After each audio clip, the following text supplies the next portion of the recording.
Nazreen, Khawateen Hazrat, brothers and sisters, Assalamu alaikum wa rahmatullahi wa barakatuh. Thank you again for joining us tonight on the Masjid-e-Ali YouTube channel. Tonight we commemorate the Shahadat of Bibi Fatima Salamu alayhi. As always, we will start the program tonight with the recitation of Hadith Qissa. And for the recitation of Hadith Qissa, I request Brother Ghulam Haider, please give a salawat ala Muhammad wa ali Muhammad. Allahumma salli ala Muhammad wa ali Muhammad.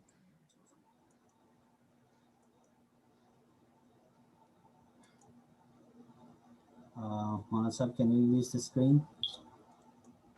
Go ahead.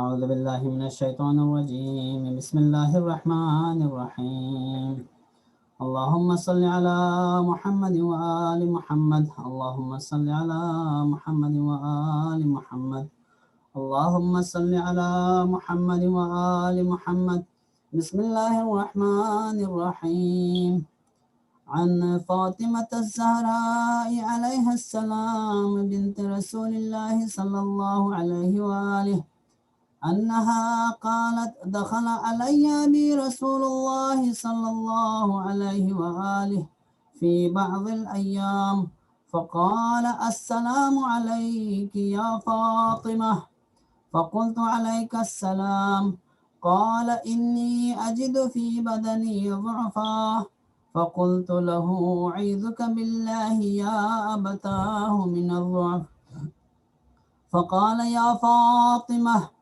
ائتيني بالكساء اليماني فغطيني به فأتيته بالكساء اليماني فغطيته به وصرت أنظر إليه وإذا وجهه يتلألأ كأنه البدر في ليلة تمامه وكماله فما كانت إلا ساعة وإذا بولدي الحسن عليه السلام قد أقبل وقال السلام عليك يا أماه فقلت وعليك السلام يا قرة عيني وثمرة فؤادي فقال يا أماه إني أشم عندك رائحة طيبة كأنها رائحة جدي رسول الله صلى الله عليه وآله فقلت نعم إن جدك تحت الكساء فأقبل الحسن نحو الكساء وقال السلام عليك يا جداه يا رسول الله أتأذن لي أن أدخل معك تحت الكساء فقال وعليك السلام يا ولدي ويا صاحب حوضي قد أذنت لك فدخل معه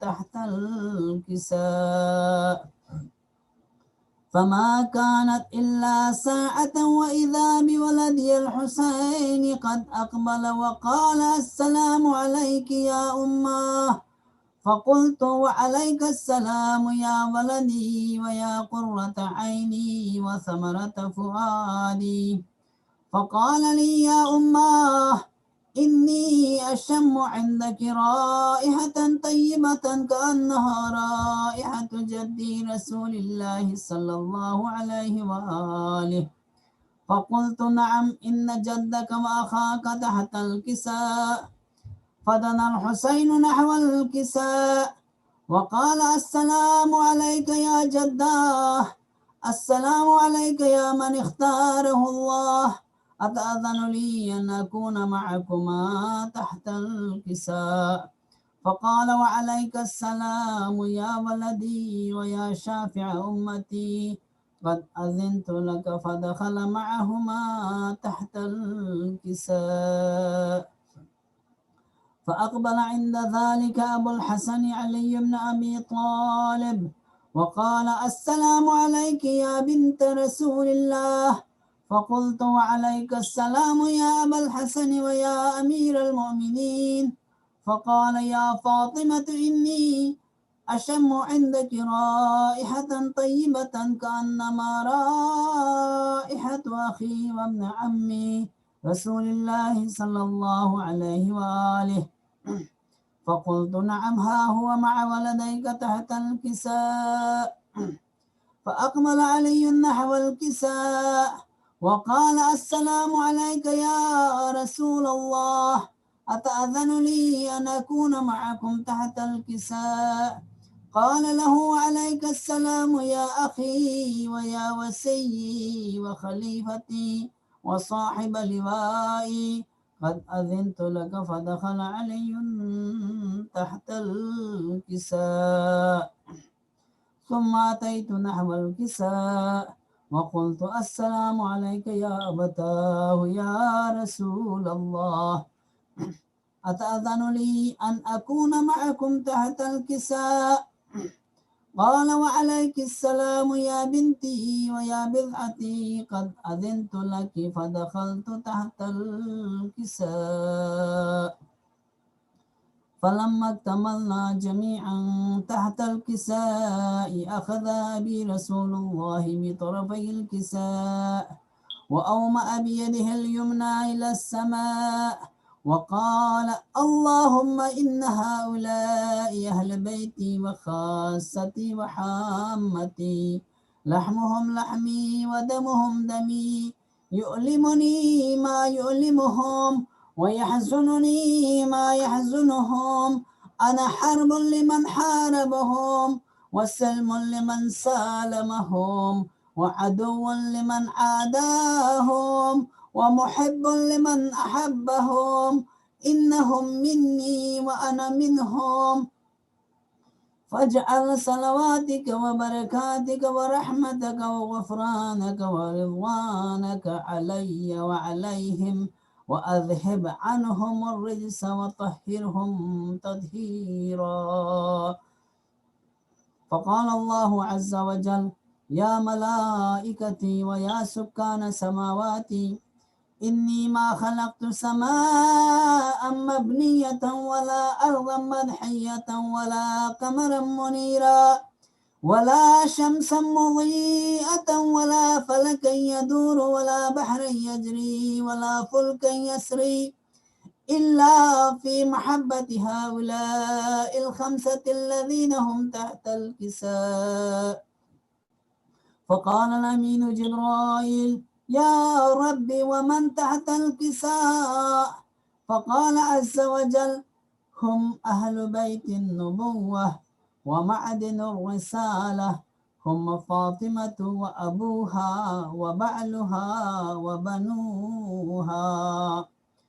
فقال جبرائيل يا رب أتأذن لي أن أهبط إلى الأرض لأكون معهم سادسا؟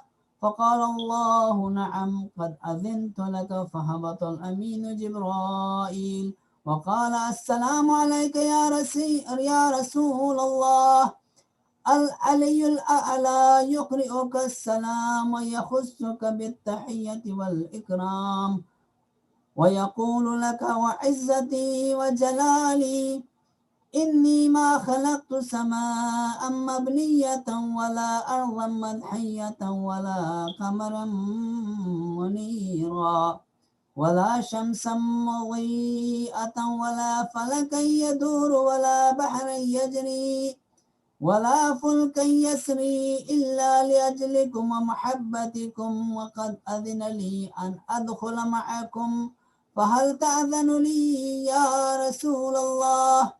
فقال رسول الله وعليك السلام يا أمين وحي الله، فإنه نعم قد أذنت لك.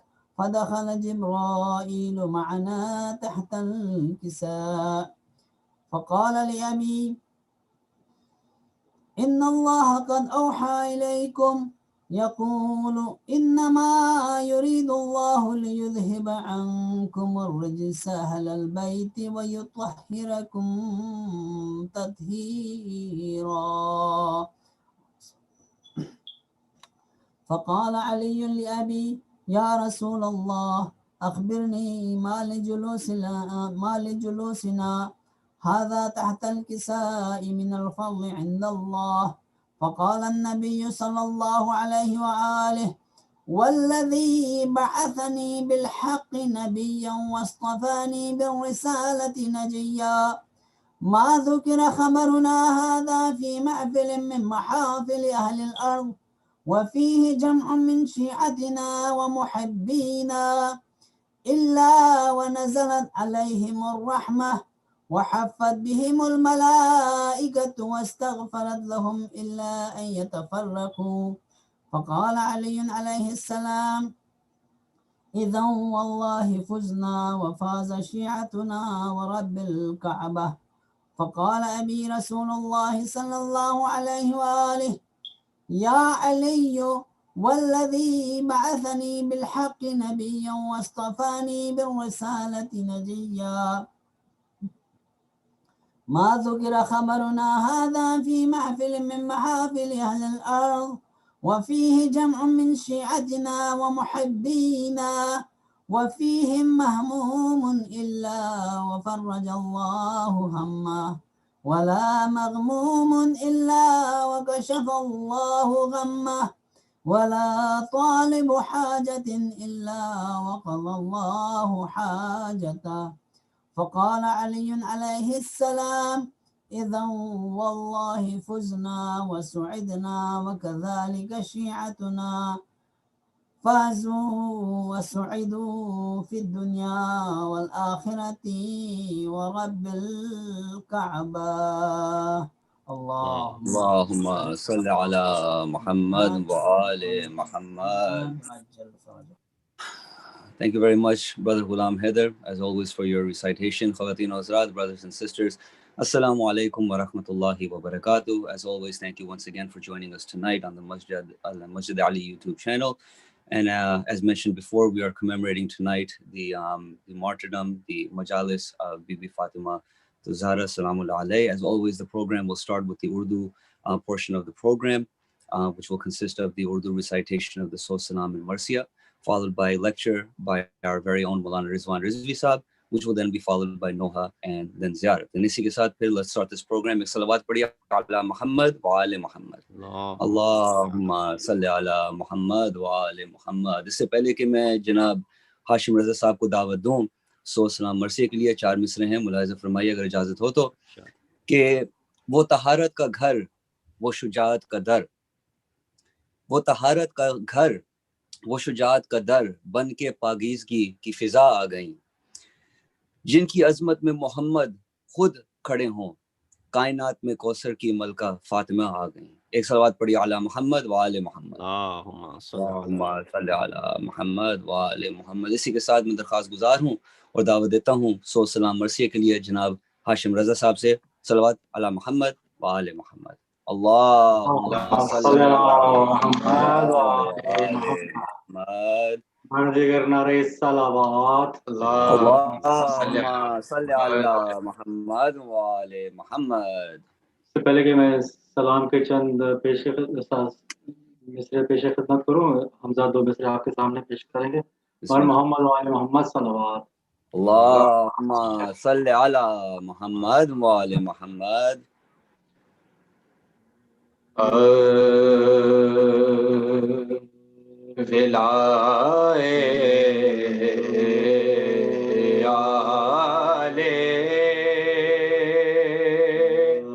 پیمبر سے جن کو کام نہیں،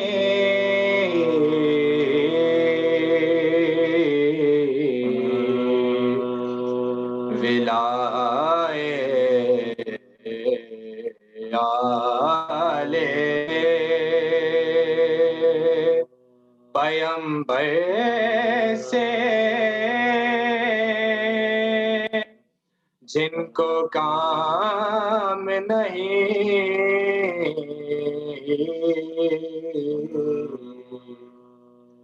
وہ جی رہے ہیں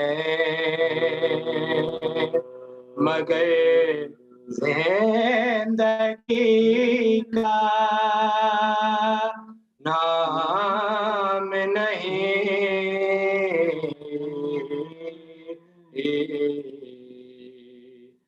زمانہ دیکھ لے तस्बीह है इस्मत ज़हरा ज़माना देख ले तस्बीह है इस्मत ज़हरा भला वो कौन सा दाना है जो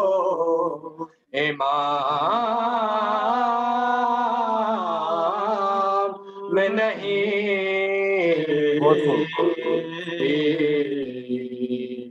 विलाए मोहम्मद वाले मोहम्मद सलावत Allahumma salli ala Muhammad wa ali Muhammad. सलाम पे चलने शार पे शुक्र बनते फर्ज है मेरा भी है शोहरत सनाए फातिमा फर्ज है मेरा भी है शोहरत सनाए फातिमा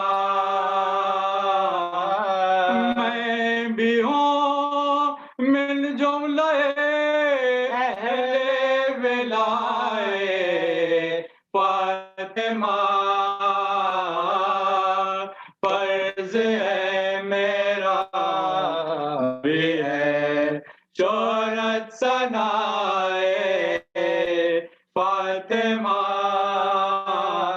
कलमा गो वो हो नहीं सकता पैगंबर की कसम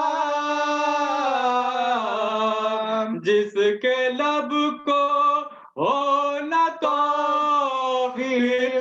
सनाए फातिमा फर्ज है मेरा भी है शोहरत सनाए फातिमा लब की ज़ीनत के लिए है मिदहते बिन्ते रसूल सर की ज़ीनत के लिए है खाक पाए फातिमा फर्ज है मेरा भी है शोहरत सनाए फातिमा दुश्मन आले पैगंबर को नहीं उसकी खबर मर्ज़िए रब है वही जो है रिज़ाए फातिमा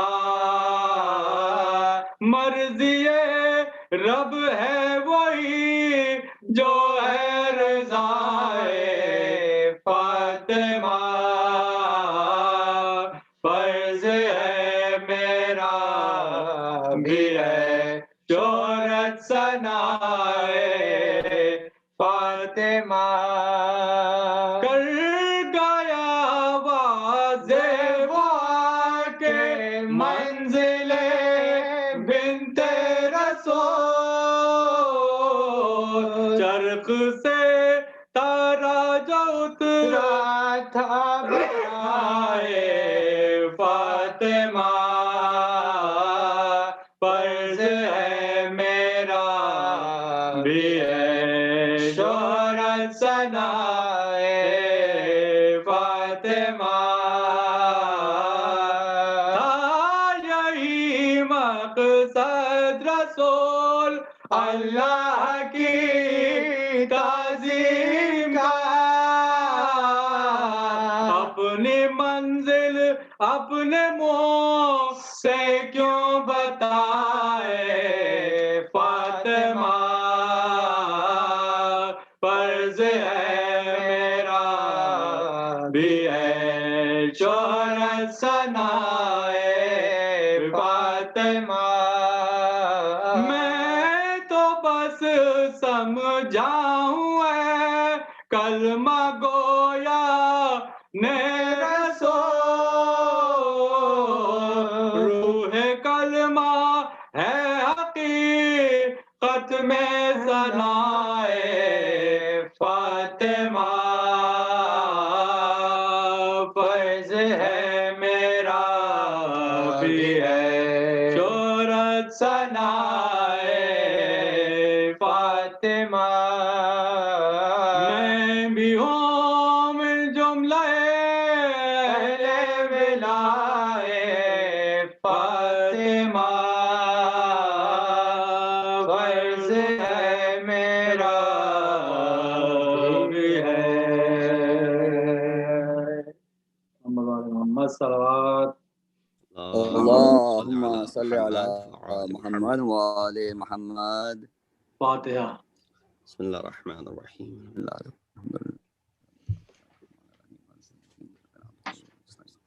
اهدنا الصراط المستقيم صراط الذين أنعمت عليهم غير المغضوب عليهم ولا الضالين. صلى الله عليه وسلم. بر دیگر نعرہ صلوات اللهم صل على اللهم صل على محمد وآل محمد.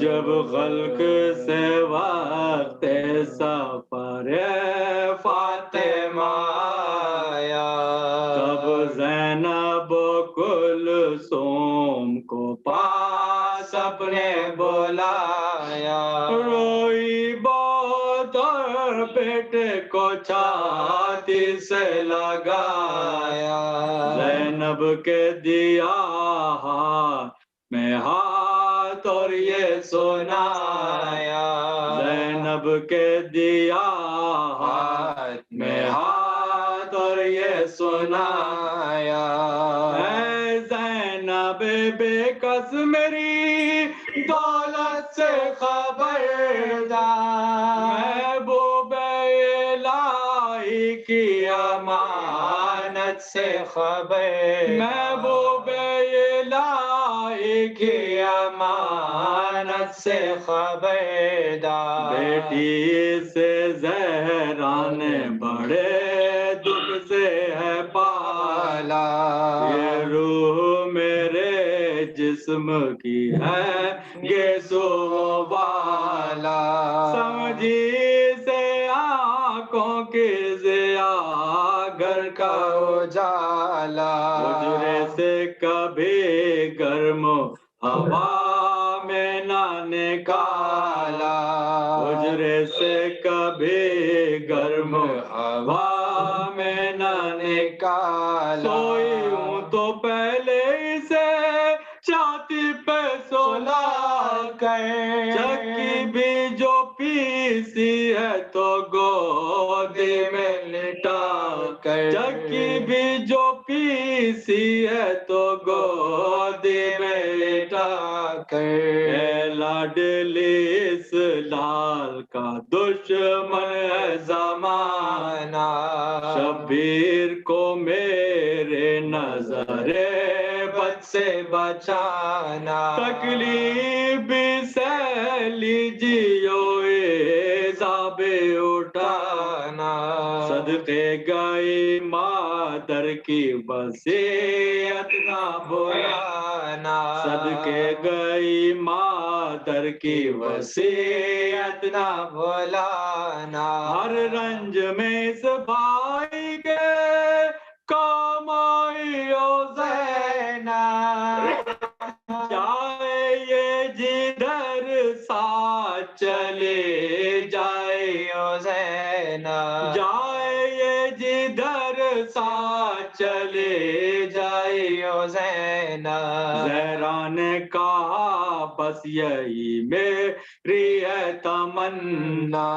لے بیٹی میں خوش تجھ سے چلے دودھ بھی بخشا پھر رو کے یہ حیدر سے مخاطب ہوئی زہرا اب آپ سے ہے یہ تو خانے آخر آخری میرا، اب آپ سے ہے یہ سخن آخری میرا، میں قبر میں پھاڑوں گی گربان کفن کو، ایزا نہ ہو کچھ میرے حسین اور حسین کو، ایزا نہ ہو کچھ میرے حسین اور حسین کو، مشہور ہے سب خلق میں یا شیر الہی، بچوں کی ہے بن ماں کے خرابی و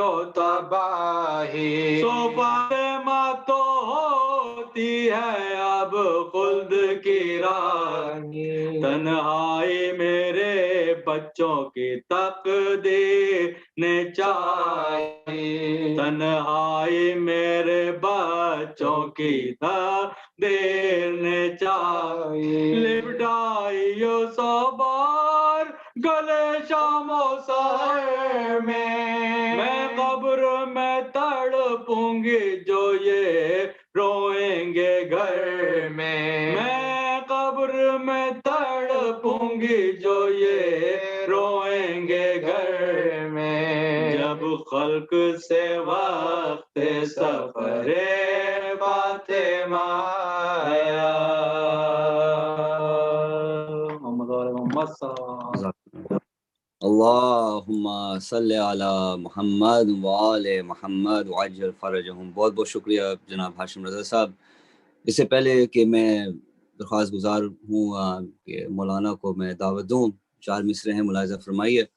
یہ بی بی کے گھر کو ہم سلام کرتے ہیں، بی بی کے گھر کو ہم سلام کرتے ہیں، یہاں پر رک کر نبی بھی احترام کرتے ہیں، جنہوں نے جلایا در بطول وہ تھے یزیدی، جنہوں نے جلایا در بطول وہ تھے یزیدی، اسی لیے ہم ان پر لعنت صبح و شام کرتے ہیں۔ ایک صلوات پڑھی اعلی محمد و آل محمد۔ اللہم صلی علی محمد و آل محمد۔ This will conclude the Urdu portion of the program. I now would like to request for the English lecture, speech and majalis tonight for our very own Maulana Rizwan Rizvi. Please welcome him with salawat ala Muhammad wa آل محمد۔ اللهم صل على محمد وآل محمد وعجل fridge. Thank you very much, Salman, for beautifully conducting the program thus far. As always, we're grateful for your service. It goes unnoticed. And inshallah, may Allah subhanahu wa ta'ala reward you. As you will. Thank Shukran. you. Before I begin, there's a request for Surah Fatiha for the following marhumin: Syed Maqsood Ali Shah, Syed Mahmood Haidar, and Keshwar Haidar. And the marhumin of the sponsors of tonight Majlis. Please recite Surah Fatiha. Bismillah ar-Rahman.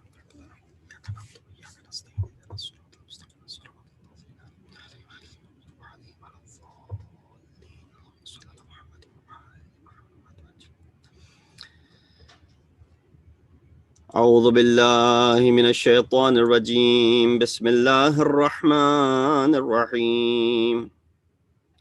الحمد لله الذي قصرت عن رؤيته أبصار الناظرين وعجزت عن نعته أوهام الواصفين. الحمد لله رب العالمين. الصلاة والسلام على أشرف الأنبياء والمرسلين خاتم النبيين وبالقاسم محمد وأهل بيته الطيبين الطاهرين المعصومين الذين أذهب الله عنهم الرجس وطهرهم تطهيرا. أما بعد، فقد قال الله تبارك وتعالى وقوله الحق وهو أصدق القائلين. بسم الله الرحمن الرحيم. ولا تسبوا الذين يدعون من دون الله فيسبوا الله عدوا بغير علم كذلك زينا لكل أمة عملهم ثم إلى ربهم مرجعهم فينبئهم بما كانوا يعملون صدق الله العلي العظيم. Assalamu alaikum wa rahmatullahi wa barakatuhu. Before I begin, condolences to all of the mu'mineen and mu'minat, all of our maraji, and especially Imam of our time, Imam Mahdi Ajalallahu Ta'ala Farajahu Sharif, on the occasion of the martyrdom of Bibi Fatima Zahra, Hassan wa Hussein, Zawj Ali ibn Abi Talib, Janab Sayyida Salamullahi alayha. As we commemorate this Shahadat of this great lady, it is worth mentioning that every year these are the two different dates upon which there's ihtimal, there's a possibility that would be the actual date of her Shahadat. There is also a riwayat of 40 days after the wafat of Rasulullah, which is commonly commemorated in cities of Najaf and Karbala. But then the riwayah of 75 days and the tradition of 95 days, respectively. We find the riwayat, which is 75 days, which would make the Shahadat to be this particular day, 13th of, or the night of rather, 13th of Jumadi al-Ula. And then the next riwayah, which will be, of course, 20 days after this, on the third day of Jumadi al-Thani or Jumadi al-Akhir. And hence, these are the two occasions where we commemorate Ayyam Fatimiyya, commemorating the tragedy and the Shahadat of this great lady. And of course, there's so much that is to be addressed and spoken and mentioned about this lady, who apparently lived only for 18 years. And that's where the intiha and the extent of zulm is. That such a personality, or all of these personalities of Ahlul Bayt, that they were limited due to the persecutions and due to the bringing upon them this compulsion and the persecution and the deaths. Hence, if they were amongst us longer, or they had lived for longer, just imagine what wonders they would have produced, even beyond what we have now. But still, we find that if an imam gets to live for 25 years, such as our 9th imam, or if he gets to live for 63 years or 65 years, such as our 6th imam, they perform their duties to the fullest.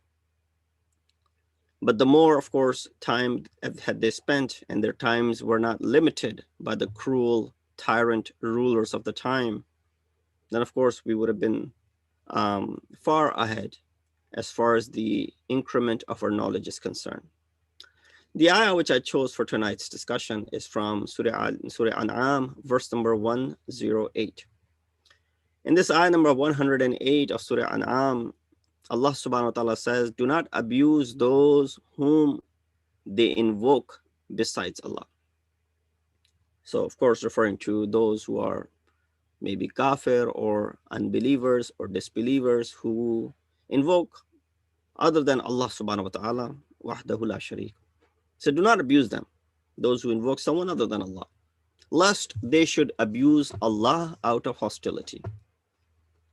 So if you do so, they will in return do what? They will abuse your Lord, and that is Allah, out of hostility, because it will create in their hearts this grudge and this hostility.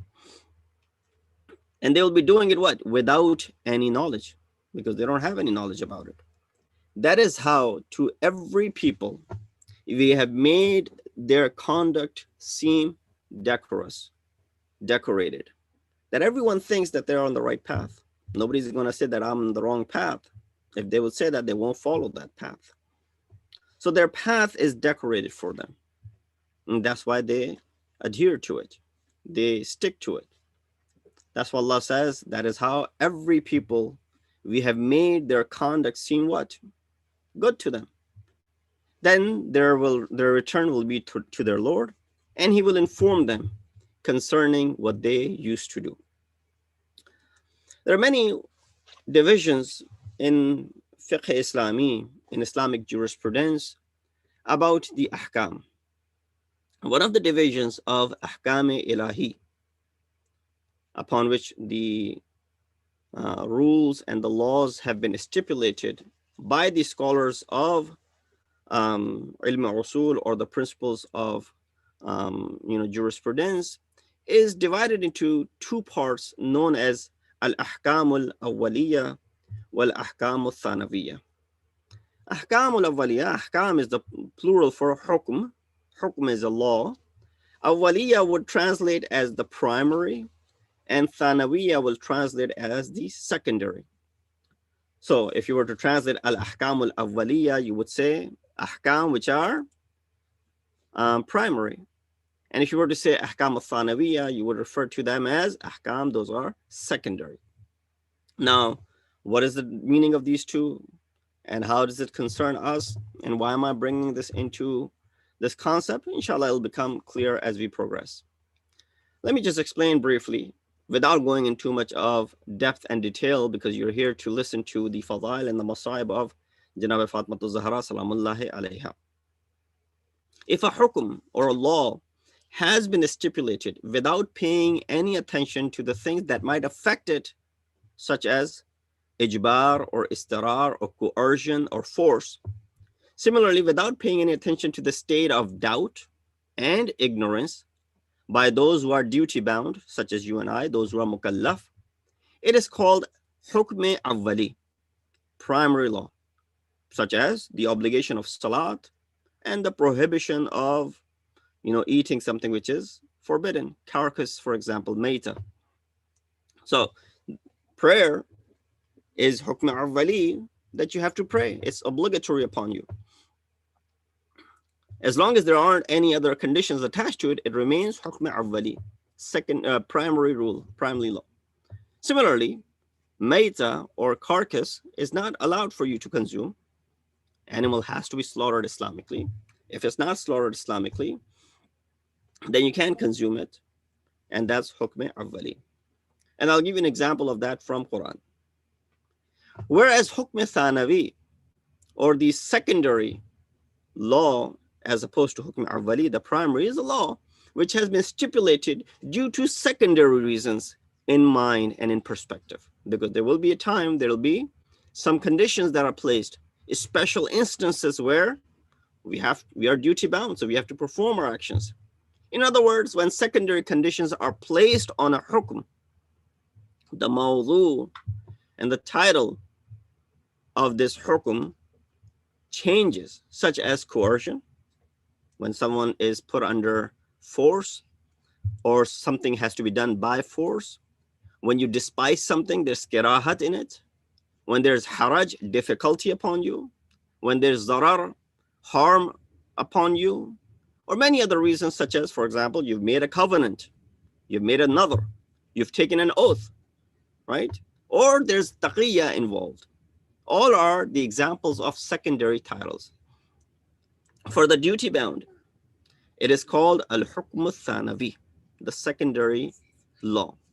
Such as, example, we know that fast in the month of Ramadan, is obligatory upon us. Ayat of Quran says that.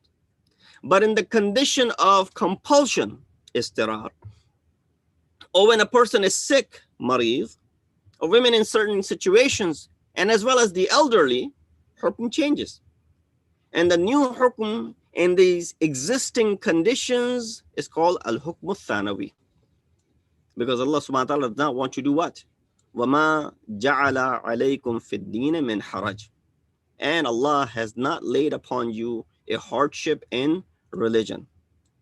So just to give an example of this, you find in Surah Ma'idah, ayat number 3, the following.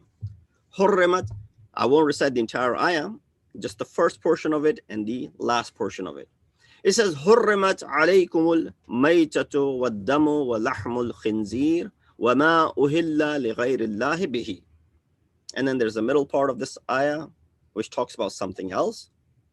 Then towards the end it says فَمَنِ اضْطُرَّ فِي مَخْمَسَةٍ غَيْرَ مُتَجَانِفٍ لِإِثْمٍ فَإِنَّ اللَّهَ غَفُورٌ رَحِيمٌ.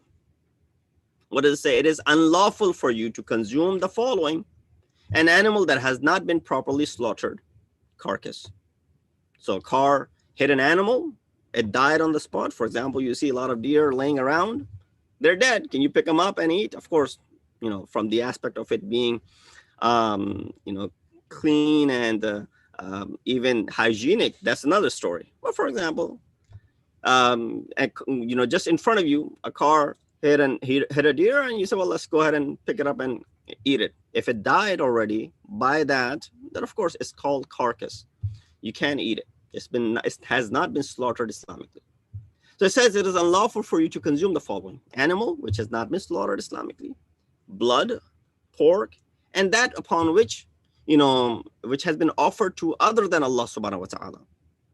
But should any of you be compelled by hunger without inclining to sin, then Allah is all forgiving and all merciful. So what did this ayah tell you?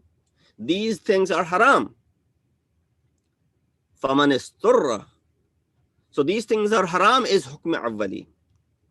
But in the state of istirar and coercion, when you're compelled by the hunger and there's nothing available for you, of course this is istirar, everything becomes what? Halal for you. So hukm thanawi is what? That you can go ahead and eat it. But that is in a specific situation to that. So with this formula, the worships such as salat, som, jihad, hajj can be part of hukm awwali and as well as hukm thanawi. I hope we understood the concept of the two. We are, of course, all muqalladeen. We had a choice to become mujtahid or to act upon ihtiyat. But of course, it is not possible to become mujtahid for everyone. And therefore, we are muqallid. According to the ayat of Quran, Surah Tawbah, ayat number 122, and the hadith of our 11th Imam denotes on this fact that we must follow someone who is expert in religion. As followers, we must act on the ahkam extracted by the maraji from the book of Allah and the kalam of Rasulullah. And of course, we come across conflicting riwayat and ahadith. Always say this to yourself, that if I come across these riwayat which are conflicting, and I can't decide if it's, of course, if I'm going to the original source, because if I refer to the Tawzi'ul Masail, then I'm referring to the secondary source. So, well, let me go to the original source. Original source might have conflicting riwayat for you. And amongst those conflicting riwayat, the marja will go ahead and pick the one upon which he has established certainty, looking at it from the aspect of the transmitters, that the riwayat is sahih. And if it's not sahih, then it's, for example, mursala. That means the chain is missing, which is connecting to Imam Ma'soom. So sometimes you might read a riwayat which goes against the marja's fatwa. You say, well, look, the hadith of Imam says something else, but the marja has given a different fatwa. Right away, you'll say, well, I'm not going to follow this marja because Imam's riwayat is there. And it's found in our authentic books. True. It's found in our authentic books. But that riwayat, which you are just looking at it because it's documented in the book and reading the translation of it, which goes against the issue of the fatwa that marja has given, you have not studied that there are conflicting riwayat which are standing against this as well, associated with the same Imam Ma'soom. Imam Ma'soom said this, and Imam Ma'soom said opposite to that. Is it possible for Imam to go ahead and give conflicting opinions about something? No, it's you and I who might give conflicting opinions because our knowledge is limited and we're not infallible. But Imam will not say in Ane Wahid, in one sitting, that, for example, Maita is haram and Maita is, halal. That it is haram for you to consume this meat and it is halal for you to consume this meat. So you have to look at it from the background that it is possible that this riwayat might be what? This riwayat might be mursala, that the chain is broken and it's not going up to Imam. And all of these things have to be taken into consideration. So if you and I can see this, then of course the Maraji who are experts in this, they must have gone through all of this. So they extract these laws based on the ayat of Quran and the kalam of Masumin. So if you were to ask your marja about a mas'ala, such as watching movies, their response will be a very broad criterion. We would say, for example, if the movie doesn't contain something which is haram for you to see, then it'll be okay. Otherwise, you must refrain from it. So according to our Maraji, many movies which normally we go ahead and watch, you find on these different outlets, for example, Netflix or Hulu or whatever, we normally watch them without paying much heed to its content, will become prohibited because there are things in it which are what? Not allowed for us to look at. But we still go ahead and watch it. Many of us say, well, it doesn't affect me, for example. But hukm is there. The law is there for it. Similarly, many will still watch this upcoming movie, which has made a big fuss before it's even released, primarily because it's about Bibi Fatima Zahra, Salamullahi alayha, and our sentiments regarding her Shahadat, as the movie claims to depict the history around Janab Sayyidah, and especially towards her Shahadat, and the events leading up to her Shahadat, and of course, how her Shahadat takes place and afterwards. Movie, of course, is made by a controversial man, Yasir Habib. I wouldn't even attach a title of Sheikh or scholar for him due to his disservice to Islam thus far. The Lady of Heaven, as the title of the movie is, based on the life of Bibi Fatima, apparently. The movie isn't even out yet, so we can't really comment on its validity or that it is not valid. But it's already drawn a lot of criticism. Ayatollah Makarim Shirazi, a prominent marja, by no means unknown. If someone says that he's unknown, that you do not know him, he's someone who's well known now, has declared the following: without any doubt, those who helped to produce and release this film, as well as those who watch it, have committed a mortal sin. This is particularly true under the current circumstances, where any sort of attempt to create disunity among the Muslims will be helping the enemies of Islam to succeed in their sinister plans against the religion. Therefore, all those who help in production of this film will also be responsible for any Muslim blood that is spilled on its account. Thus, all Muslims must know that the messages intended to be conveyed through this film are neither the messages of Islam nor those of Shia school. And this is not just Ayatollah Makarim Shirazi. Ayatollah Nuri Hamadani, Ayatollah Sheikh Jafar Subhani, Ayatollah Gul Paigani have also given their opinions or verdicts, if you want to call it, about this movie 4 years ago. Now you're only seeing these verdicts emerge now, but these verdicts were actually given 4 years ago. Why? Because this is the same movie whose title was originally The Day of Torture, Yawm al-Azab, which was later changed to The Lady of Heaven. By the way, Day of Torture, because it's referring towards the day which we are in now, for example, commemorating the Shahadat of Janab Sayyidah. The title would have drawn criticism, so they went ahead and changed the title to The Lady of Heaven. Now, of course, what Ayatollah Makarim said towards the end, that all Muslims must know that the messages intended, not that he's not saying the messages that are portrayed are not true. They're probably true. We recite them. Those Masayib will be recited later tonight. We've heard those Masayib all the time. But he's saying that the messages intended to be conveyed through this film are going to do what? Are going to cause a lot of discomfort and disunity in the Muslim world. I'll conclude this part and this portion by narrating word from Marhum Ayatollah Bahjad. We all have heard of his name. He said that Ayatollah Brojardi used to explain the commonality between the Shia and the Ahl Sunnah and would refrain from defamatory and slanderous bayan. He will refrain from it, absolutely. Lest the slandering and the la'na would cause harassment and torture of Shia and lead to their murders in the countries where they are in minority.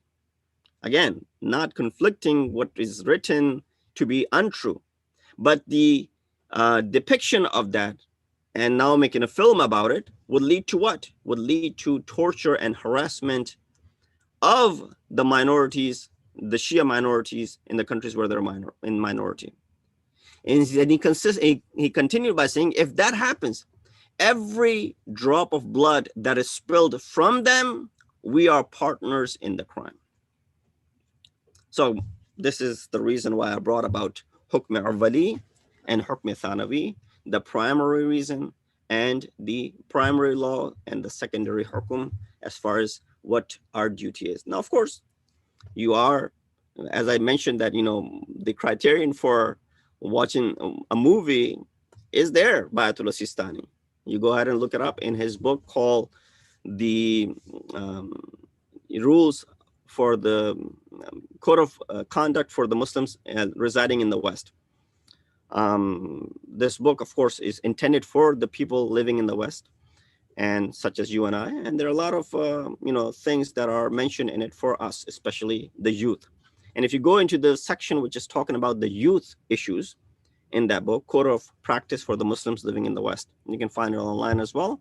In the section which talks about the youth issues, under which there are discussions and questions regarding the movies which are allowed for us to watch. And of course, in that criteria, like I said, many of the movies that we watch in this day and age might be questionable according to the fatwa of our marja, but we still go ahead and watch them. Similarly, many people will still go ahead and watch this movie because maybe your marja has not said anything about it. You're not follower of, for example, Makarim Shirazi, so you're not duty bound to go ahead and follow his verdict particularly, especially if you're a follower of another marja who, for example, has remained silent about this.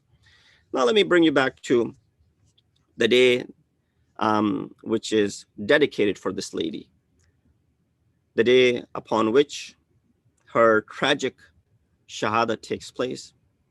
And of course, her shahadat is combined with the shahadat of Janab Rasul Khuda Hazrat Muhammad Mustafa sallallahu alayhi wa sallam and its close connection with it. I want to talk about Janab Sayyida. There are 4 doubts that are created by the Wahhabis against Hazrat Fatima Zahra salamullah alayha. Number 1, they say the Prophet said that Fatima is part of me to dispraise Ali. Now, this is the khayanat which is done in the riwayat, in the books of ahadith. Number 2, Fatima's shahadat is a fairy tale, because only 20-30 years ago, all the calendars wrote wafat, and only now you see the word shahadat in them. Number 3, if the house of Fatima was attacked, why didn't Ali ibn Abi Talib open the door? And instead he sent Fatima to Zahra. And number 4, the houses in Medina in those days didn't even have doors. These are the 4 doubts that I want to touch upon tonight. First doubt is the context of the hadith where Prophet says, Fatimatu bada'atum minni. You've heard this hadith a great deal. Many times this hadith has been recited as part of the fadail of Janab Sayyida, that how Rasulullah considers her to be part of her. And the remaining part of the hadith is, Man adaha faqad adani. Whoever harms her, only harms me. And whoever harms me indeed harms Allah subhanahu wa ta'ala. Or whoever angers her angers me, and whoever angers me angers Allah subhanahu wa ta'ala. Wahhabis, are behind this doubt, of course. According to them, this hadith first appeared to dispraise Ali ibn Abi Talib by Rasulullah. Why? In Sahih Bukhari, this hadith exists, 3110. So here's the explanation of the doubt, and inshallah the answer to the doubt. Prophet said, Fatimatu bada'atum minni, that Fatima is part of me. And then according to Miswar ibn Makhrama, a fake hadith is quoted which says that Ali ibn Abi Talib wanted to marry Juwariya, daughter of Abu Jahl. while he was still married to Hazrat Fatima Zahra Salamullah alaiha. Prophet said this angrily, addressing Ali, that if you want to marry the daughter of Abu Jahl, you must first divorce my daughter. Now, of course, Rasulullah has the authority to go ahead and divorce, but still he's asking. So this hadith is narrated in Bukhari 3110. The rebuttal to this doubt is based on the testimony of scholars of Rijal, which is necessary, of course, as we were talking about Hukm Awwali and Thanawi in reference to riwayat that we come across. Ibn Hajar in his book Al-Isaba says Miswar ibn Makhrama, who's the narrator of this hadith, who says Ali ibn Abi Talib wanted to marry the daughter of Abu Jahl, he was born in the 2nd year after Hijrah.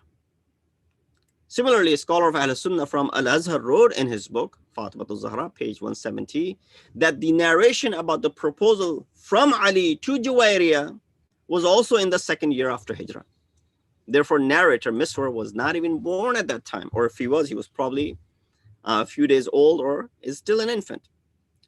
Second, Juwayriya, daughter of Abu Jahl, was kafir, had not brought apparently the Iman until the 8th year after Hijrah. Why 8th year after Hijrah? Because the conquest of Makkah took place on the 8th year. And in the 8th year, that's when a lot of these people, Abu Sufyan, and apparently they, just to save their lives, embrace Islam. So Juwayriya, daughter of Abu Jahl, was kafir, was not a follower of Islam until the 8th year after Hijrah. And even then, she converted based on whatever the reason. So Ali ibn Abi Talib, out of all the people, knows that marrying a kafir is what? Not allowed in Islam. Thirdly, Juwayriya hadn't even moved to Medina during the lifetime of Rasulullah that these events could even take place. That she would be in Medina, for example, even after the 8th year after Hijrah, conquest of Makkah, she embraces Islam. She didn't even come to Medina right away.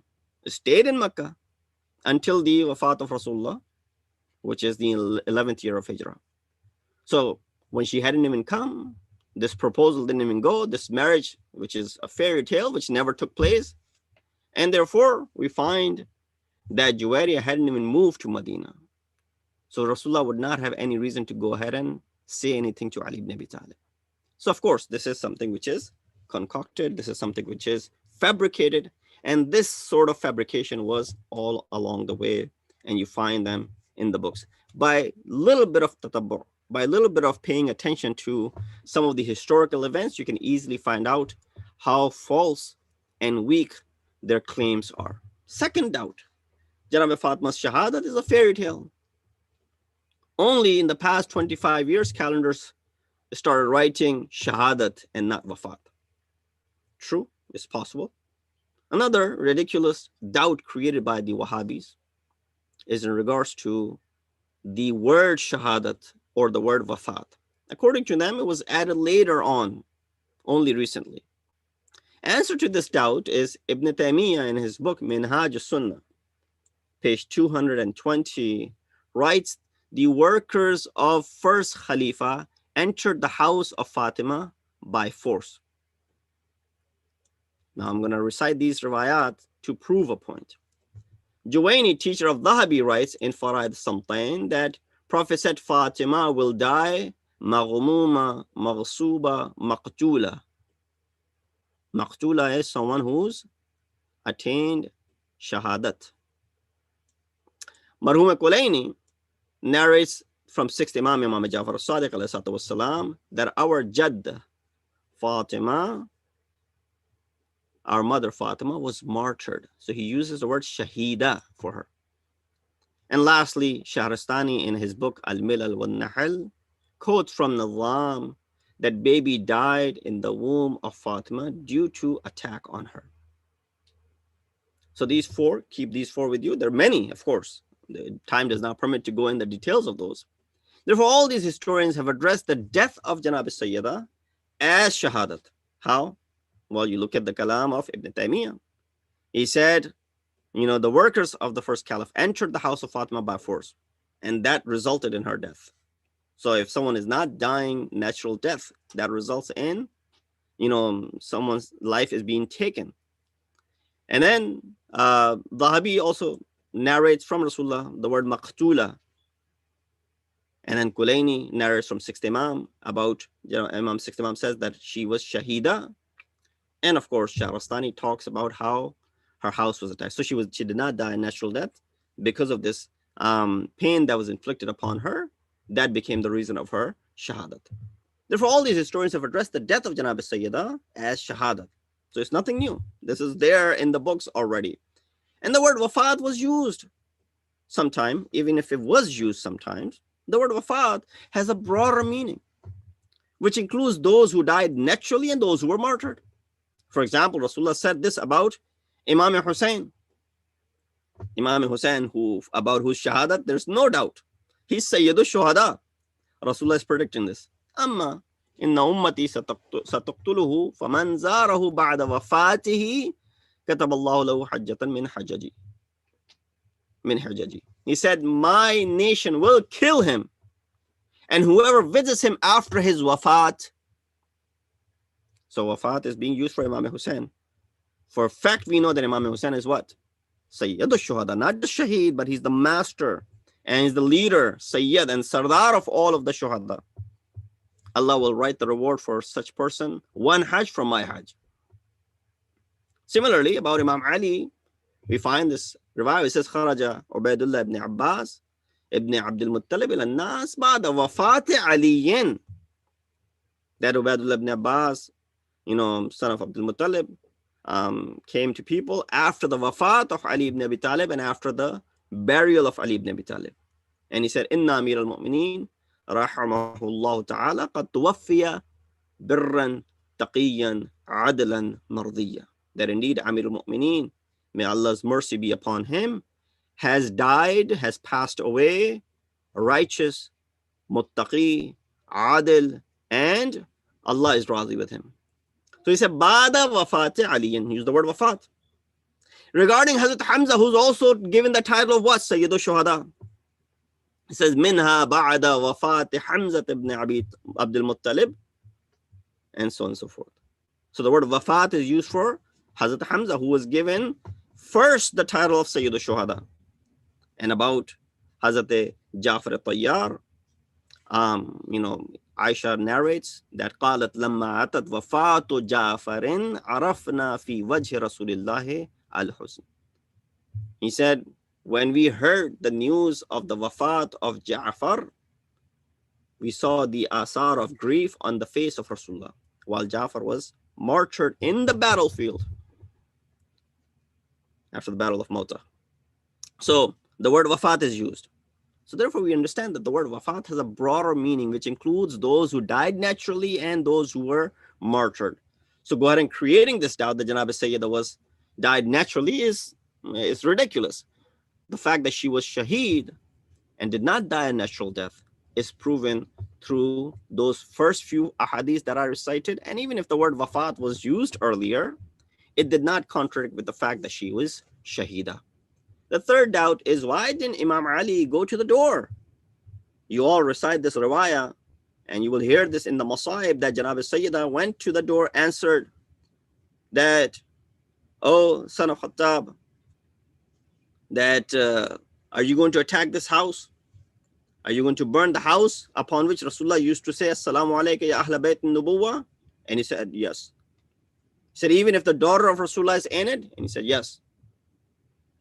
Because, you are planning and you are conspiring inside this house against the hukumat, for example. So Janab Sayyidah has this communication with the person who was standing outside. And therefore, the door was knocked over and she was pressed between the wall and the door. The question is, why did Imam Ali go to the door and he sent Fatima to Zahra? If Imam Ali was home, why didn't he go to the door and instead send Janab Sayyidah? That accident took place.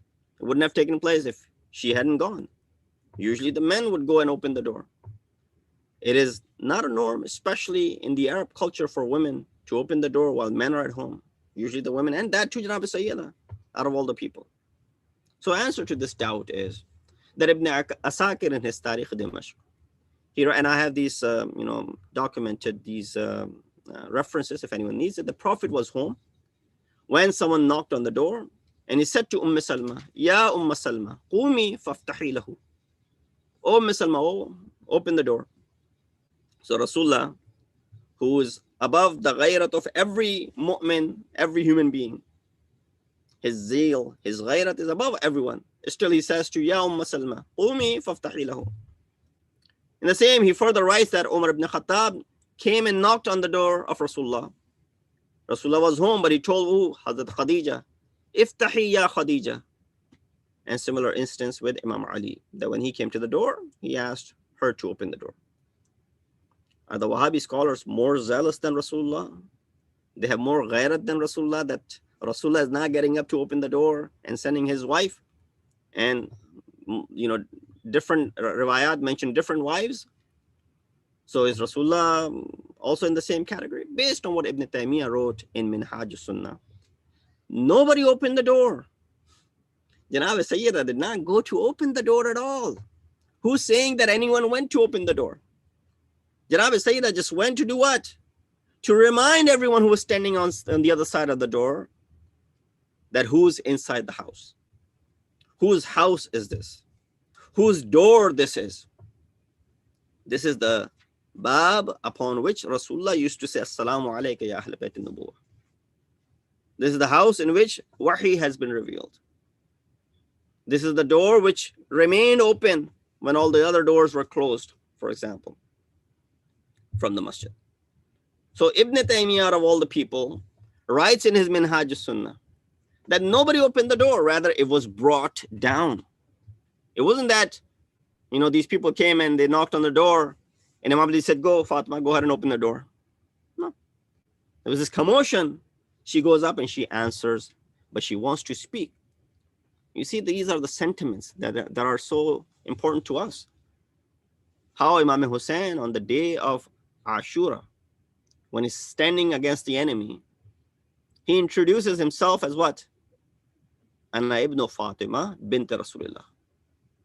So the closer connection. He could have said, "Ana ibn Ali ibn Abi Talib." Ali, he was the Khalifa for you. But he went through the path of Fatima Zahra, that I am the son of Fatima, daughter of Rasulullah. So that to show people that, who am I? Some people may not know who am I and my connection to Rasulullah. So nobody opened the door. It was in fact brought down. Surah Nur, ayat number 27 says, "Ya ayyuhalladhina amanu la tadkhulu buyutan ghayra buyutikum hatta tasta'nisu." Do not open or enter the doors or enter them without permission, or enter the houses without permission. At another place in regards to Prophet's house, it says, "Ya ayyuhalladhina amanu la tadkhulu buyutan nabi illa an yudhana lakum." And the word buyut is used, which is plural for bayt. Now, how many houses does Rasulullah have? So it could be meaning the house of Ahl Bayt is also the house of Rasulullah. So there's a specific law mentioned in Quran for the house of Rasulullah. Don't enter hatta illa an yu'dhana lakum. And the ayat of Quran cannot be abrogated if it was not abrogated by Rasulullah. Suyuti in Durr Manthur said Fatima, house of Fatima, is the house of Nubuwwah. So you put this riwayat of Durr Mansur by Suyuti and that ayat of Quran which says La tadkhulu buyut an-nabi, and you can easily draw the conclusion. And last one is a segue into, doubt is the segue into from the previous one. The houses in Medina in those days didn't even have doors. So the fact that you say that the second Khalifa or Qunfudh came and they knocked the door and they burned the door, it's all made up. Because back in the day in Medina, they didn't have doors. What door are you talking about? Back in the days, houses, they had what? They had hasir. This solid sort of curtain, a thick curtain, hasir, that used to hang on the doors and served as the door. And they raised this issue to deny the fact that Fatima Zahra was not pressed between the wall and the door. That is fabricated, for example, because there weren't any doors to begin with. What door are you talking about? So the answer to this doubt is, all you need to go do is read Surah Nur, ayat number 61. I mean, there are other things as well, but this is the biggest of the proofs. It says, وَلَا عَلَىٰ أَنفُسِكُمْ أَن تَأْكُلُوا مِنْ. It's a long ayat. أن تأكلوا من بيوتكم. It's talking about the houses from which you can eat. So this ayat of Surah Nur, verse number 61, tells you the houses in which you're permissible to eat from. It says, وَلَا عَلَىٰ أَنفُسِكُم. There's nothing upon you. It's not haram for you. It's permissible for you. أن تأكلوا من بيوتكم, to eat from your own houses. بيوت آبائكم, the houses of your aba wa ajdad, your forefathers, your parents and their parents, for example. Or buyut ummahatikum, the house of your mothers, for example. Or buyut ikhwatikum, and the houses of your ikhwanikum, your brothers. And or buyut akhwatikum, brothers and sisters, for example. Or buyut amamikum, and the houses that belong to your uncles. Wa ammatikum, your aunts. Or buyut akhwalikum, or buyut khalatikum. Or ma malaktum mafatihahu. Now all of those buyut are mentioned. But this is where the example is that we are looking for. After mentioning that you can eat from these houses, this house, all of these houses, it says, "Oh ma malaktum mafatihahu," and you can also eat from the houses whose keys you possess, the keys to the doors to enter this house.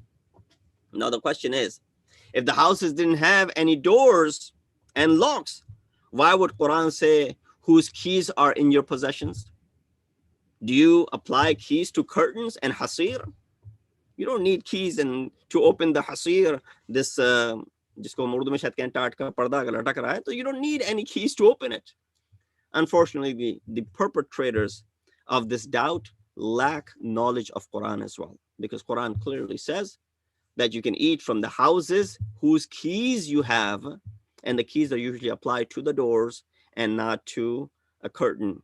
And therefore, this doubt is rebuked right there. In Sahih Muslim, also it says the Prophet ordered people to keep their doors locked and closed at night times.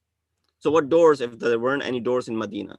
Bukhari also says that narrator questioned whether the door of the house of Aisha was a double door or a single door. What was it made of? The answer was it was one-sided, made of teak wood, for example. The house of Aisha has a door made of teak wood, while Fatima Zahra does not even have a door, or there was this hasir. So how could she come in between this curtain and the wall? So we see that all of these doubts were fabricated just to undermine the tragedy that took place. Of course, this is where we live up to the hukum of Rasulullah in reference to ajr risalat. قُلْ لَا أَسْأَلُكُمْ عَلَيْهِ أَجْرًا إِلَّا الْمَوَدَّةَ فِي الْقُرْبَى. I want to share a hadith, and inshallah I'll bring you towards the Masa'ib. It says, فَقَالَ عَلَى ثَلَاثِ طَبَقَاتٍ طَبَقَةٌ أَحَبُّونَ فِي الْعَلَانِيَّةِ. Talking about that those who are doing this ajr risalat, paying this ajr risalat, and those who love. He says there are three tabaqat. Those who love us, alaniyatan, walam yuhibbuna fi sirr. So there are a group of people, Imam says, who love us openly, but they don't have the love for us inside their hearts. Or fi sirr, privately, in their private gatherings, they would not show any love. Wa tabaqatun yuhibbuna fi sirr, walam yuhibbuna fil alaniyah. There's a group who loves us privately, as you find many of these scholars of Ahl Sunnah as well. They'll probably have love of Ahlul Bayt in their hearts privately, but because of various reasons, they might not be openly speaking about it. Yuhibbuna fi alaniyah. And then he says, tabaqatun yuhibbuna fi sirri wal alaniyati humun namatul ala. But there's a group of people who love us openly and secretly. This is the highest ranking people in our perspective. So Muhammad ibn Ismail ibn Jafar al-Sadiq was going to Baghdad. He came to bid farewell to Imam al-Kadhim. And, Imam said to him, don't take part in our death. It's like, don't take part in her death. Because he was going to go ahead and support the ruler of Baghdad, for example. Farazdak said to Imam Hussein as well, قُلُوبُهُمْ مَعَكْ وَسُيُوفُهُمْ عَلَيْكَ. Tabari narrates that their hearts are with you, the people of Kufa, but their swords are against you. And there are many other riwayat from this reference that we can find in reference to Ajr Risalat. Janab Sayyida has many virtues that no one could be compared with. Usually when we mention the virtues of Bibi Maryam Salamullah alayha, we find that the biggest virtue of Janabe Maryam Salamullah alayha is that she's the mother of Ulul Azm Nabi, Hazrat Isa alayhi salatu wasalam. Now when you look at the azamat of Janabe Zahra Salamullah alayha, you say the wajh azamat of Janabe Sayyida is because of Rasulullah. She's the daughter of Khatimul Anbiya, or she's the wife of Amirul Mu'mineen, or she's the mother of Imam Hassan and Imam Hussein. She's the mother of Zainab and Kulthum. Writer says no. Fatima and her azamat is not because she's the daughter of Rasul, she's the wife of Ali, she's the mother of Hassanan or Zainab and Kulthum. Those are definitely virtues. But Fatima has an azamat which is beyond all of these virtues. Because she is Fatima, she is Azim. That is her azamat. She's not getting her azamat respectively from someone else. Her azamat in the law is direct. And that's why Fatima is Fatima, as Shariti labeled his book. We find that on this day, after a long illness, after what had happened to the house of Janab Sayyida, after she was pressed between the door and the wall, and Muhsin was martyred in the womb, that led to the demise of Janab Sayyida. Although Rasulullah had predicted that, oh Fatima, you'll be the first one to come and meet me, still the Shahadat had to take place in this way. There was no rahm done to Janab Sayyida.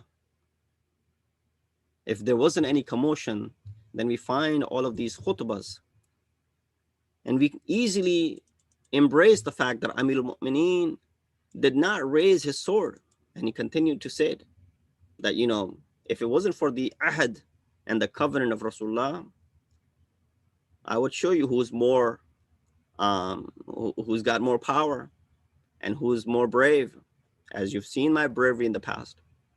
But for the sake of the ummah, Amir al-Mu'mineen, let them do what they did, of course, without paying allegiance. And then Janab Sayyida coming out, defending Amir al-Mu'mineen and threatening to remove her hijab if they did not do so. It is mentioned that she had become so weak at this age of 18 that when she would be praying, she would take and she would lean onto the wall as she would stand up for ruku and qiyam from sajda. As she would walk, she would take sahara and lean onto something as she would walk around in those later days of her life towards the Shahadat. And Rasulullah had predicted every single day she would go to Baitul Huzn to weep for Rasulullah. And one day Amir al-Mu'mineen sees a smile on her face. For the first time after the wafat of Rasulullah, he sees what? That she's smiling. He said, "Oh Sayyida, I haven't seen you smile in all this while." She said, "I saw my father in my dream, and he reminded me the day that I had promised you you'll come and meet me is now very, very close. So that made me smile." And eventually that day comes, whether it was 75 days after the wafat of Rasulullah or 95 days. It does not make any difference. It's not that long of a time anyway. It did not increase another year in the life of Janab Sayyida. She was laying on the bed, and this is where Amir al-Mu'mineen comes in. He sees Janab Sayyida in this condition, and he says, "Oh Sayyida, open your eyes." Oh Sayyida, you're not going to bid farewell to Ali? Oh Sayyida, speak to me, talk to me. And this is where Janab Sayyida opens her eyes. قال لها علي أوصيني بما أحببتي يا بنت رسول الله. Give me wasiyah to that which you used to love, O the daughter of Rasulullah.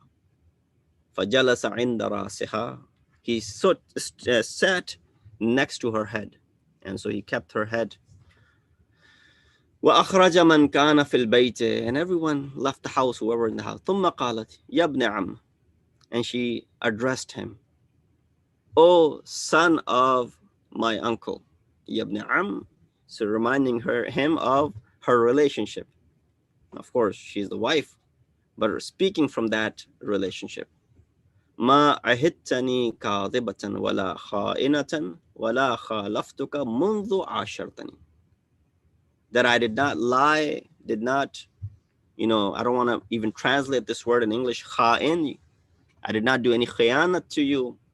And I did not go against your awamir and your commands from the time that we started living together. ولا خالفتك منذ عاشرتني. وقالت يا أبا فمن يبكي عليه ومن يلتزم بإقامة العزاء. This is when Janab Sayyida was speaking to Rasulullah. And that was the time when Rasulullah was telling her about what will happen later on. But now when she's giving these ahkam or these wasiyat to Amir al-Mu'mineen, she speaks in this way.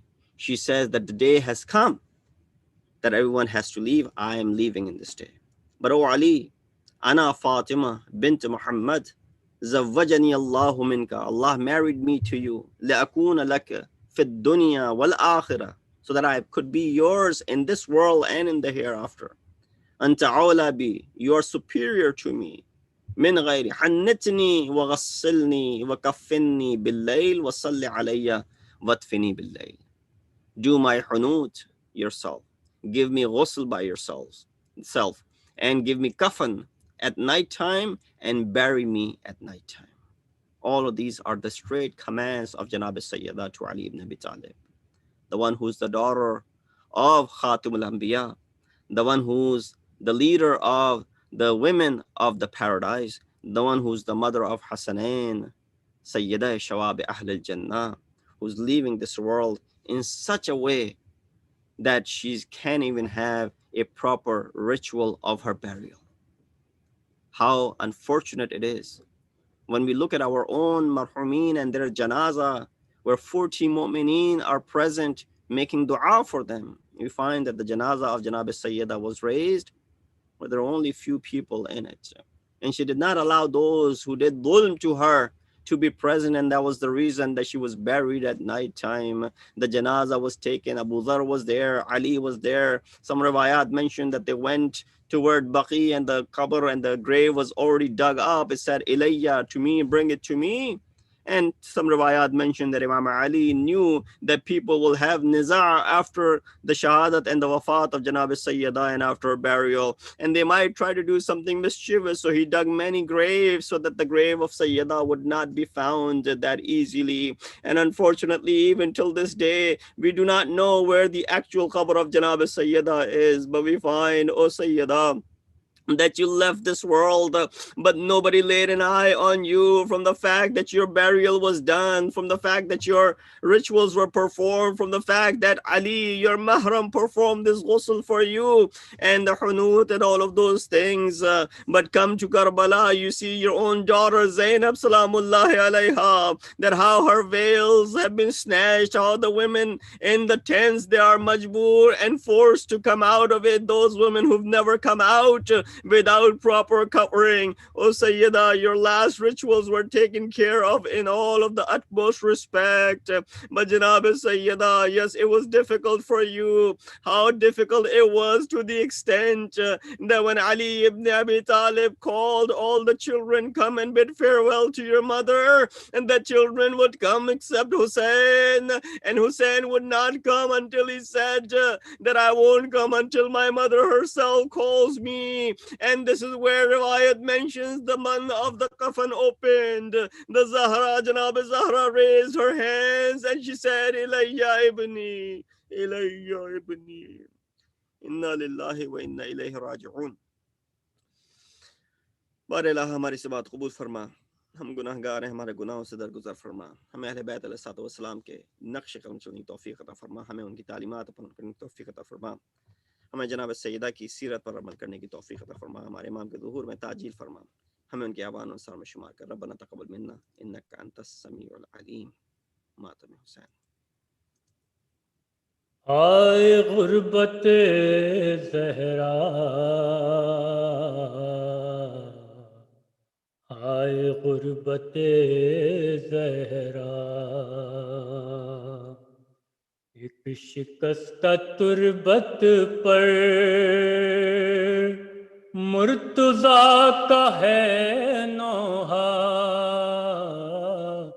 آئے غربت زہرا، آئے غربت زہرا، کیا دیا ہے امت نے اجر یہ رسالت کا، آئے غربت زہرا، آئے غربت زہرا. اور بعد مصطفیٰ سب نے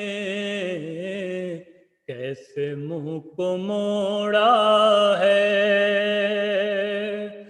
در گرا کے بی بی پر پسلیوں کو توڑا ہے، قبر میں بھی ہے تازہ زخم اس کے پہلو کا، ہائے غربت زہرا، ہائے غربت زہرا، ہائے غربت زہرا. روح کانپ جاتی ہے، بات یہ رلاتی ہے، ان مدینے والوں کو نیند کیسے آتی ہے، پتھروں میں سوتی ہے ام زینب کبریٰ، ہائے غربت زہرا، ہائے غربت زہرا، ہائے غربت زہرا. تازیانہ جب مارا گھر میں آ کے قنفذ نے، اور بیٹیاں تڑپتی تھی دیکھتے رہے بیٹے، ہے نشان بی بی کے بازوؤں پہ درے کا، ہائے غربت زہرا. وہ سند کے ٹکڑوں کو چن رہی تھی مسجد میں، اپنے شہر میں ہو کر اجنبی تھی مسجد میں، مصطفیٰ کی بیٹی کو کوئی بھی نہ پہچانا، ہائے غربت زہرا.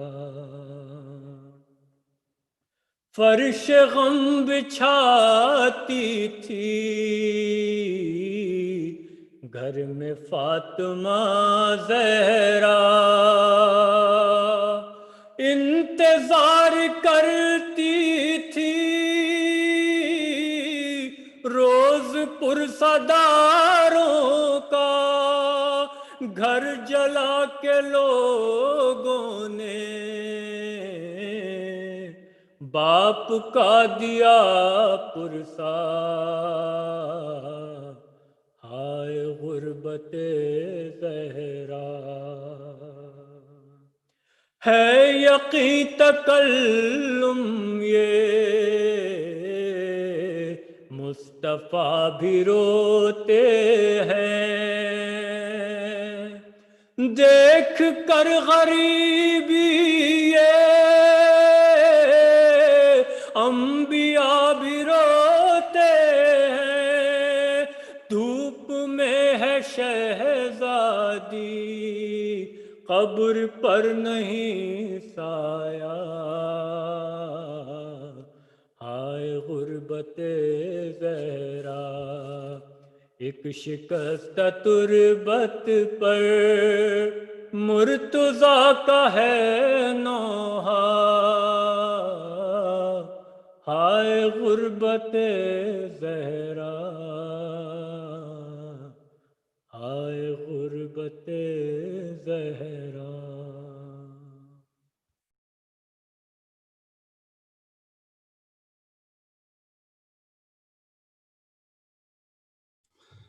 متوجہ زیارت السلام علیکم یا رسول اللہ السلام علیکم یا نبی اللہ السلام علیکم یا حبیب اللہ السلام علیکم یا خیرت اللہ السلام علیکم ورحمۃ اللہ وبرکاتہ السلام علیکم یا ابا عبداللہ السلام علیکم ابن رسول اللہ السلام علیکم وعلی جدک وابیک وعلی امک واخیک ورحمۃ اللہ وبرکاتہ السلام علیکم یا بنت رسول اللہ السلام علیکم یا بنت نبی اللہ السلام علیکم یا بنت حبیب اللہ السلام علیکم یا بنت خلیل اللہ السلام علیکم یا بنت صفی اللہ السلام علیکم یا بنت امین اللہ السلام علیکم یا بنت خیر خلق اللہ السلام علیکم یا بنت افضل الانبیاء اللہ ورسلہ وملائکتہ السلام علیکم یا بنت خیر البریہ السلام علیکم یا سیدۃ النساء العالمین من الاولین والآخرین السلام علیکم یا زوجۃ ولی اللہ وخير الخلق بعد رسول الله السلام عليك يا أم الحسن والحسين سيدي شباب أهل الجنة السلام عليك أيها الصديقة الشهيدة السلام عليك أيتها الرضية المرضية السلام عليك أيتها الفاضلة الزكية السلام عليك أيتها الحوراء الإنسية السلام عليك أيتها التقية النقية السلام عليك أيتها المحدثة العليمة السلام عليك أيتها المظلومة المغصوبة السلام عليك أيتها المضطهدة المقهورة السلام عليك يا فاطمة بنت رسول الله ورحمة الله وبركاته السلام عليك يا غريب الغرباء السلام عليك يا معين الضعفاء والفقراء السلام عليك يا شمس الشموس وعنيس النفوس أيها المدفون بأرض توسل ابن منصور رضا ورحمة الله وبركاته السلام عليك يا صاحب الأسر الزمان السلام عليك يا إمام الإنس والجان السلام عليك يا شريك القرآن عجل الله تعالى فرجك وسهل الله مخرجك وظهورك وجعلنا من أعوانك وأنصارك ورحمة الله وبركاته اللهم صل على محمد وآل محمد. Inshallah, join us on Wednesday night, December 30th, for annual end of the year fundraising for Masjid-e-Ali and Sadiq School, inshallah. We look forward to having you virtually join us for that program. The details have been sent out. Inshallah, the program will start at 8:30. We have, of course, a very fun-filled program, which will also be marking the Wiladat of our fifth Imam. It is one of the days of the Wiladat of fifth Imam, so it'll be in that celebration, along with, of course, the fundraiser, which will include messages from various scholars from around the world. Do join us December 30th, Wednesday at 8:30.